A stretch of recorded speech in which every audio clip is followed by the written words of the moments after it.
Kenapa, Vi? Sibuk apa? Lowbat nih HP-ku. Ya ampun, Li, aku pinjam chargermu dong. Kabel. Ntar, aku bawa sih. Nih, bisa kan? Loh, kok nggak bisa masuk sih? Nih, ini kan charger terbaru. HP zaman sekarang tuh udah pada pakai Type C semua tau, Vi. Oh,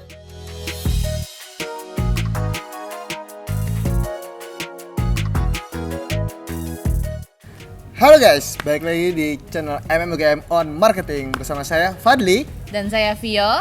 Iya. Pernah nggak sih lo ngalamin hal serupa ketika teman lo mau minjem charger, ternyata nggak sama gitu? Ya bener banget. Jadi gue nih pengguna iPhone nih, Adli. Ya. Itu kayak ribet banget gitu loh kalau mau minjem. Gue lowbat nih handphone gue mau minjem charger kayak tadi. Itu kabelnya tuh nggak cocok sama portnya. Itu karena iPhone tuh ya nggak pakai USB-C gitu deh. Egois ya. Sedikit egois. Sedikit lah. egois. Ya. Itu udah lama ya? Itu sejak 2012 kalau gue nggak salah. Ya, 2012. 2012 sampai 2021. Hampir 9 tahun. 9 tahun. Teknologi masih sama loh, iPhone 5 sampai iPhone sekarang 13. Wow. Padahal yang lain tuh pada udah munculin ini ya, handphone USB-C di handphone terbarunya, flagshipnya. Iya. Tapi kalau flagship nggak pakai C tuh kayak aneh gitu, belum flagship. Nah, benar juga Kecuali sih. iPhone. Ya, Oke. Tapi ingat gak sih pernah juga tuh tahun 2018 iPhone tuh jadi brand pertama yang ngehilangin headphone jack. Jack, ya betul banget. Itu kan juga kontroversial ya. Tapi sekarang malah diadaptasi sama handphone yang lain. Iya. High end tuh pada nggak punya headphone jack, cuma pakai satu port doang kan. Bener banget. Dan Kemarin juga tuh 2020. benar. Iya, baru tuh dia ngilangin di dusnya tuh nggak ada kepala charger ya. iya Itu kan benar, kontroversial banget ya. bener. Kayak wah, tiba-tiba.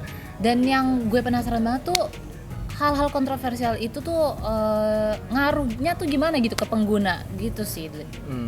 Kemarin tuh Vic, aku sempet googling ya. Gue sempet googling kalau ternyata revenue-nya Apple, penjualannya Apple tuh paling gede itu di mana? Ternyata di, coba tebak. iPhone. Iya, betul sekali, di iPhone. Jadi itu sekitar 44% penjualannya itu dari keuntungan jual iPhone. 22% dari servis. Besar juga. Padahal kan kebijakan kontroversial ini kan adanya di iPhone-nya. Betul banget. Iya. Artinya apa coba? Kenapa sih perusahaan si Apple ini bisa menggait pelanggan-pelanggan yang tetap loyal? Nah, jadi itu lo ingat gak waktu iPhone 4S keluar? Itu oke. kan portnya masih gede gitu kan? Iya.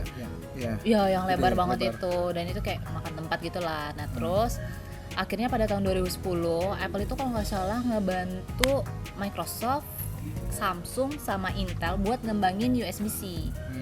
Nah, di saat yang bersamaan Apple itu lagi developing iPhone 5, di mana iPhone 5 itu didesain untuk lebih kecil 12% dari iPhone 4S.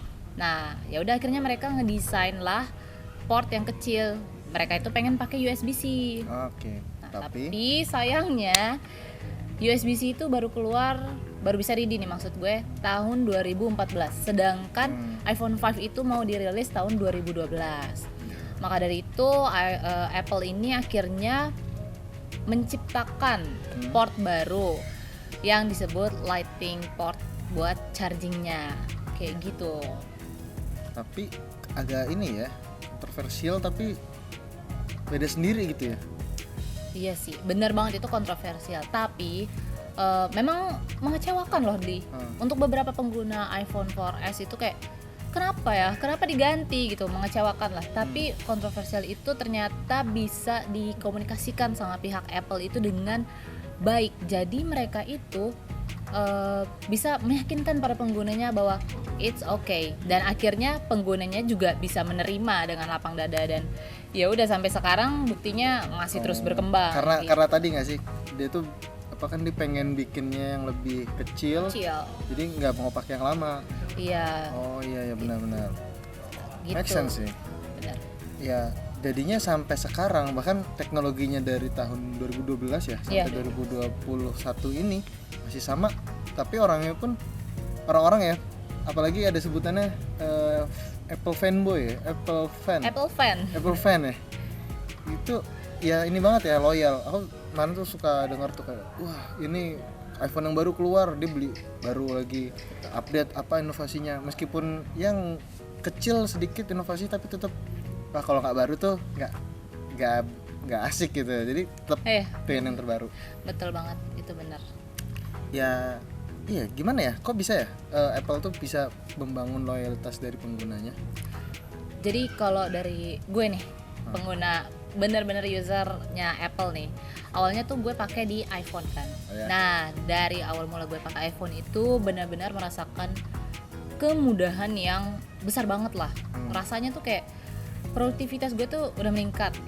Terus setelah itu gue tuh ngerasa kalau Apple nih fokus banget sama user-usernya. Jadi para penggunanya tuh benar-benar dimanjain banget sama fitur-fitur yang ada di iPhone. Nah karena gue punya kendala, laptop gue waktu itu bukan Apple nih. Nah terus gue punya kendala kan, kalau mau mindahin data, mau apa itu agak ribet kan. Yang gue korbanin bukan handphonenya, tapi laptopnya. Akhirnya gue berpindahlah ke MacBook. Nah karena gue pakai MacBook juga, gimana ya, ekosistemnya tuh udah terbentuk gitu loh. Jadi gue tuh makin merasa mudah. Produktivitas gue jujur aja meningkat ya di atas 50% lah. Dan itu gue senang sih gitu. Jadi apa ya, dapat kemudahan, mudah banget ya, kayak produktivitasnya meningkat. Tapi kan ini sih, orang tuh mas beli Apple tuh kan mahal kan? Iya, ya benar sih. Jadi kalau lo baca lagi nih Dli, tentang teori tentang perceived value. Jadi di situ tuh ada namanya customer benefit sama customer cost. Nah, kalau dari teori itu, gue tuh ngerasa emang cost yang gue keluarin itu gede banget nih buat beli produk-produknya Apple. Gede lah, besar. Nah tapi di sisi lain gue worth it banget ngerasanya.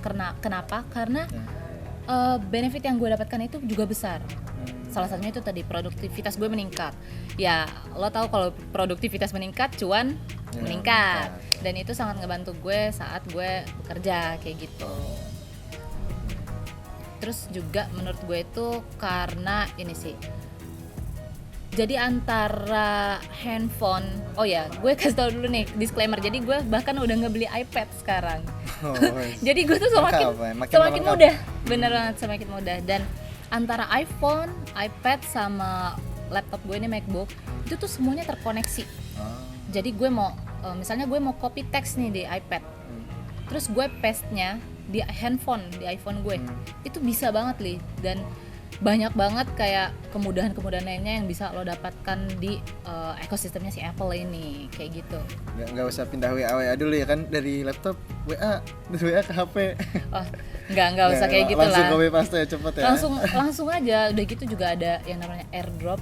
Wah itu juga kayak gue ngirim foto bermega-mega gitu ya, cepet banget. Wow. Kayak jadi hitungan detik tuh udah semua udah kayak gitu, kayak Thanos step finger. Kayak gitu. Aku sering deh ketemu orang kayak kamu tuh ya, orang yang dia tuh apa ya, kayak bangga, seneng gitu kalau pakai produk Apple, dan bahkan ngajak orang, ya dia apa bangganya itu loh yang aku lihat. Jadi puas dan bisa mempengaruhi orang lain tuh kayak buat pakai juga gitu. Berarti emang selain produknya bagus, dia juga bisa membangun komunitas orang-orang yang senang dengan produknya ya? Iya sih, bener juga sih itu. Jujur aja gue juga ke teman-teman gue kayak gitu, dan teman-teman gue terpengaruh dan akhirnya menggunakan, karena memang mereka juga merasakan kemudahan yang didapatkan setelah menggunakan produknya Apple ini, kayak gitu deh. Nah sekarang gue mau nanya nih, kan lo tau nih, lo anak brand banget lah ya, lo paham nih kayaknya. Jadi gue mau mempertanyakan masalah brand Apple yang kuat banget. Nah itu tuh gue penasaran, gimana caranya Apple itu ngebentuk brand yang sekuat sekarang ini? Gampangnya apa ya, kita bagi dua aja kali ya. Pertama, mungkin pernah dengar STP. Jadi segmenting, targeting, positioning. Itu bagaimana Apple memilih marketnya secara khusus gitu. Beda dengan yang lain pada marketnya pada banyak, tapi mungkin bukan market yang tepat untuk produk yang tepat gitu. Kedua itu tentang posisi brandnya itu di mata para marketnya. Nah, kalau yang pertama nih, kalau kamu lihat Apple itu niche ya, niche market. Dia itu mainnya di, kalau kamu baca buku marketing tuh ada bagian funnel, sebelum funnel marketing. Jadi dia tuh bisa menggiring orang-orang tuh ke arah yang khusus. Funnel itu kan kayak kolam, mengkolamkan para pengguna teknologi untuk bisa menggunakan produknya dia, atau kita sebut fokus ke niche marketnya. Produknya memang mahal, jadi fokus ke orang-orang yang ingin produktivitasnya meningkat, orang yang ingin alat-alatnya itu yang terbaik untuk mengerjakan hal-hal yang dikerjakannya gitu. Yang kedua nih, dia itu main juga di blue ocean. Udah niche market, blue ocean juga. Ininya tuh tenang gitu. Jadi mau ada, biasanya kan ini ya, ada keluaran prosesor terbaru 888 sekarang kan.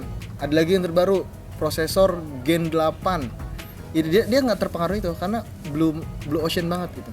Jadi dia punya chipnya sendiri, dia ngembangin kameranya sendiri juga, agak susah dibandingin. Jadi ya dia nyantai-nyantai aja, mau ada yang kamera terbaik lah, tapi kan karena memang OS-nya beda, prosesornya beda, ya udah deh agak santai gitu. Nah, terakhir nih terkait positionnya. Jadi di mata orang kan dia juga prestis ya. Betul. Jadi dia pakai itu terasa anak muda yang kreatif, yang inovatif, bisa menyelesaikan masalah secara cepat gitu. Dan itu kalau kamu nonton iklan-iklannya dia pasti ngalahin ke sana. Jadi dan kalau aku sukanya tuh ya, dia selalu nyebut dengan produknya Apple kamu bisa berapa kali lebih produktif, berapa kali baterai ini lebih tahan lama, ini prosesornya berapa kali lebih cepat gitu. Jadi angka-angka itu menstimulus si brand Apple itu untuk jadi gadget yang bagus gitu di mata marketnya gitu. Menarik. Nah, tapi memang ya selain brand itu nggak bisa lepas sama value. Nggak bisa kita bisa bikin produk Apple itu bagus brandingnya tapi nggak punya value yang kuat dari barangnya. Kan kamu sebagai pengguna Apple, tentu kamu tuh lebih paham lah value-nya Apple itu sendiri gimana sebagai yang kamu rasakan gitu. Kalau dari gue nih, itu pertama desain. Oh, yes. Kayak gimana ya? Menurut gue desainnya Apple itu memang different banget, benar-benar beda banget lah. Kenapa gue bisa sebut kayak gitu? Gue tuh ngerasain kalau desainnya Apple ini less is more. Less is more tuh maksudnya kayak itu prinsip desain nggak sih? Iya betul, itu prinsip desain. Jadi less is more itu sesuatu yang lo lakukan tuh kecil, tapi dampaknya tuh besar banget. Kayak di produknya Apple ini, gue tuh ngerasa desainnya tuh simple banget. Simple sesimpel mungkin, tapi setiap kali gue ngebawa produk Apple ini, gue ngerasain performance yang kayak nih gue nih keren. Gimana ya, kayak elegan, kayak ya, lebih ngaruh branding tadi ya. Ya, ngaruh ke branding itu juga. Dan jujur aja kalau gue ketemu klien tuh lebih trust jadinya sama gue. Yes. Kayak gitu sih. Jadi ningkatin trust juga gitu ke guenya. Terus juga tadi gue sempet jelasin tentang masalah ekosistem. Nah, itu tuh benar-benar semudah itu, Dli. Jadi nih gue mau mempengaruhi lo nih untuk menggunakan Apple. Oke, besok aku ntar pakai nggak ya? Nah, jadi gue tuh ngerasa ekosistemnya Apple ini emang udah didesain sedemikian rupa sehingga memudahkan pengguna dari iPhone-nya ke iPad, bahkan ke Apple Watch. Wow. Nah, jadi Apple Watch-nya itu juga mungkin suatu hari gue akan membeli. Apple Watch-nya itu juga terkoneksi selalu sama iPhone-nya. Jadi kayak gue udah pernah ngeliat nih temen gue pakai Apple Watch itu, kayak dia ada notif dikit, lihatnya bukan ke HP, tapi kayak tinggal oke. Semudah itu. Jadi kayak ekosistemnya tuh benar-benar udah gitu, ditambah juga sama performanya yang menurut gue oke banget. Jadi gue tuh ngerasain tiap kali buka MacBook gue itu nggak butuh waktu 5 detik udah langsung bisa masuk. Wow. Jadi benar-benar efisiensi waktunya sangat diunggulkan lah di Apple ini. Gak enak ya ketemu klien muter dulu kan lama. Iya, muter dulu terus kayak nunggu masih bisa pergi haji. Kayak ya lumayan lama gitu lah. Terus juga menurut gue ya dari produk-produknya Apple ini tuh inovasinya tuh ada terus. Jadi yang gue rasain banget tuh AirPods. Ya karena iPhone udah nggak pakai jack, jadi mereka ngeluarin yang namanya AirPods, dan AirPods itu kan inovasinya nggak main-main ya.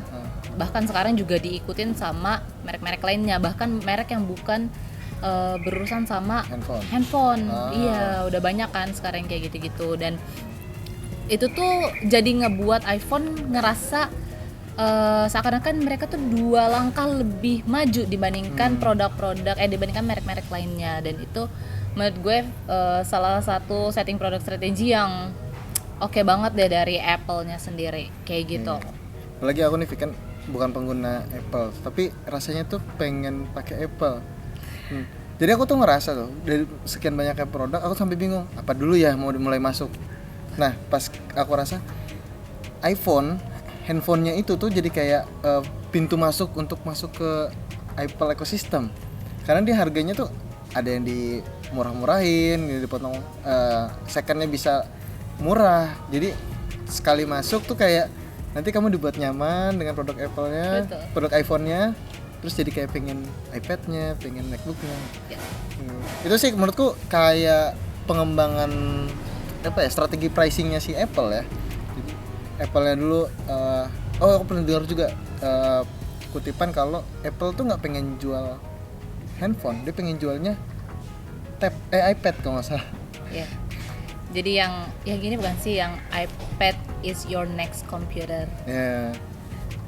Mungkin marginnya nggak besar ya dari iPhone-nya, tapi margin besarnya mungkin di iPad karena tadi membuat nyaman sehingga orang tuh pengen ikut ekosistemnya. Betul sih. Jadi apa nih kesimpulan tentang Apple ini? Oke, kesimpulannya nih Dli. Kalau dari gue itu karena Apple ini terus berinovasi ya. Walaupun inovasinya itu kontroversial, tapi it's okay, penggunanya tuh bisa menerima dan bahkan semakin melekat di hati para penggunanya. Kenapa? Karena menurut gue tadi itu dari Apple-nya sendiri tuh mengkomunikasikannya tuh bagus gitu loh. Mantap banget. Jadi bukan cuma bagus, dan itu beneran gitu ya. Iya. Itu terhipnotis Benar. Nah, bahasanya tuh kayaknya terhipnotis gitu ya. Jadi kita tuh benar-benar ngerasa gue nggak mau nih pindah ke Apple, pindah dari Apple gitu. Kayak ya udah memang akan terus di situ, dan itu ngebuat gue semakin loyal sih jujur sama Apple-nya kayak gitu.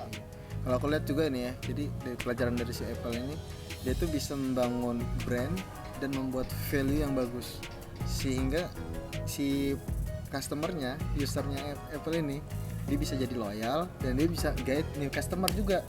Benar. Iya kan? Yang barunya masuk dengan strateginya dia, terus yang lama tuh tetap bertahan. Jadi akan terus naik. Makanya pas waktu itu pernah di kelas tuh ada bahasan Apple baru bagiin dividennya baru-baru ini. Ya juga sih. Orang trust gak jadinya? Iya, trust, benar. Trust banget. Jadi nggak apa-apa nggak dibagi dividen, tapi terus yang penting perusahaan naik, growth terus, sahamnya pun naik terus. Wah, kalau dulu aku punya duit TV aku beli saham Apple. Aku juga. Oke guys, segini dulu video dari kita di MMUGM on Marketing bersama saya Fadli dan saya Vio. Kami pamit undur diri. Sampai jumpa di video selanjutnya.